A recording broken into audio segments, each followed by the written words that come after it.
In this video, I solve exercise 2.2 part B from chapter 2. We have to show that the nonlinear system, this is our nonlinear system, is hyperbolic only if P dash rho is greater than 0. This is very interesting. And we also have to show that this problem, these two equations have the same characteristic speeds as the conservative form. This is a non-conservative form. In non-conservative form, the variables appear as a coefficient. Remember, this appears as a coefficient, density appear as a coefficient, so on.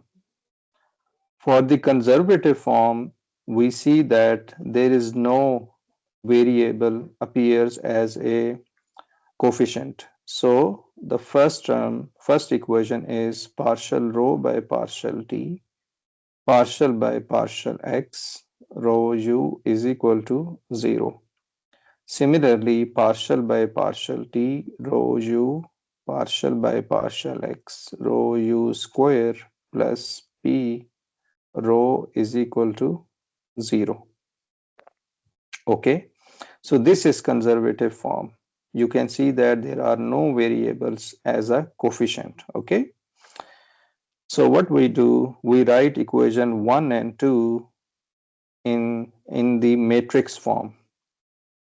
In the matrix form, how can we write this as a matrix form? Equation 1 is partial p by partial t, and from equation 2, the first term is partial u by partial t. If I combine these two and write differently like this, partial q by partial t and partial by partial t, p and u. So you can see that we have q over here. So write the coefficient of this equation. What will be the matrix A in this case?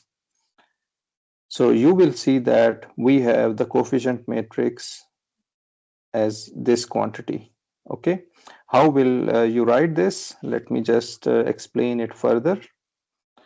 Uh, I already discussed this term. Now the coefficient A is a coefficient of partial q by partial x. If you understand this term, this conversion, then everything is easier. Suppose we have u partial p by partial x plus rho p dash partial u by partial x is equal to 0, neglecting the first term since it has already been discussed before. Then we have 1 by rho partial p by partial x plus, then we have u partial u by partial x is equal to 0. From here, you can see that we have u as a coefficient from here. Then we have rho p dash rho. Then we have 1 over rho. Then we have u, and it is multiplied with partial p by partial x and partial u by partial x. So you can see that we have a coefficient matrix A over here, which is written over here. So you have to find out a coefficient matrix A. Whenever equation is given, non-conservative form is given to you, then you can write any equation in this form. Okay, now our aim is to find the hyperbolic. You can see that to find a system is hyperbolic or not, we need to use the definition of hyperbolic. It says that find the eigenvalues lambda 1, lambda 2, lambda 3, whatever how many the eigenvalues depends on the system, lambda m. If these eigenvalues are real and distinct, then that system is called hyperbolic. So we find out the eigenvalue of this matrix, you solve that. If there is an error, then just let me know in the comment. So we solve these equations, and then at the end we reach at this eigenvalue. There are two eigenvalues. Lambda 1 is u plus p dash rho. In the book, we have used the notation lambda raised to power 1, but here we are using lambda 1. It is okay if you want to use the eigenvalue as lambda 1. And the lambda 2, the second eigenvalue is u minus p dash rho.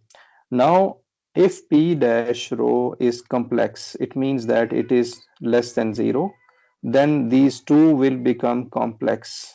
Okay, but to make it real, the system becomes hyperbolic, then we should have p dash rho should be greater than 0, and that was the question of this exercise, that it is only hyperbolic when p dash rho is greater than 0. This is first part of this question. So we put this condition to find out that these square roots are real and the eigenvalues are real. In the second case, lambda 1 should not be, which is automatically satisfied since we have two eigenvalues, one with plus and another one is with negative. So the system is hyperbolic. Now the second part of this question is, this part has been done. The second part of this question is the characteristic speeds of this equation and the characteristic speed of these 3 and 4. Equation number 3 and 4 is same. So it means that we have to find the eigenvalues of the conservative form. This is conservative form.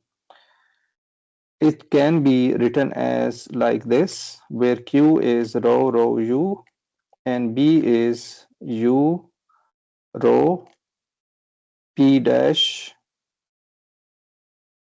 rho, and we also have U. We can also write this equation as in this form. Okay. Remember that what I did, actually partial rho by partial t, what I did, I applied the product rule, partial by partial x rho u as it is plus partial u by partial x rho is equal to 0. And you can see that we have the u and rho as the coefficient. Similarly, from second equation, you can also expand that and find out the coefficient of partial rho by partial x and partial rho u by partial x. So these will be p dash, and you can solve it yourself. Find the eigenvalues. It is the standard procedure from linear algebra. Solve it and you find the two eigenvalues. And these two eigenvalues are similar when we consider that rho is equal to 1, and which is actually a normalized unit. Thus, the two systems have equal characteristics. So this was all about the exercise 2.2 part B. Now we also take this opportunity to solve the equation exercise 2.3. What we have a matrix and its similarity transformation from A. We have to find the eigenvalues of this A tilde and eigenvectors, and then also we have to find the similarity transformation. First, we find the eigenvalues. This is the standard procedure. We apply A minus lambda I, determinant is equal to 0. We solve it, we get the lambda is equal to plus minus C naught. So there are two eigenvalues. These eigenvalues are real and positive. So real and positive, not positive, lambda real and distinct. So these are the hyperbolic system. Next, we find eigenvectors. For lambda 1 c naught, we get the eigenvector. One eigenvector is this quantity. And for second eigenvector, you can pause the video and see the detail. If you find any error, you can correct it yourself. Otherwise, the procedure is the same. From here, we get two eigenvectors. The second step is similarity transformation relating to A tilde and A. And from linear algebra, we know that the similarity transformation look like this. In our case, in the theory, we have seen that it was equal to R. Okay, so A will be equal to R, A tilde, R inverse, something like this. Remember that R contains R1 eigenvectors, all the eigenvectors R1 and R2. For example, here we have C naught 1 and minus C naught 1 is the two eigenvectors which are placed in the matrix R.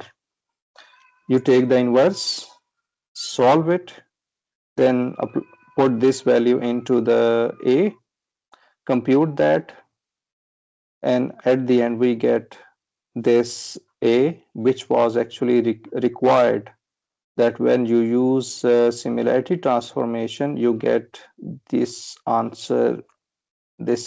Okay, so this was exercise 2.3. So you get the idea that exercises are very important to understand the theory. Thank you for watching.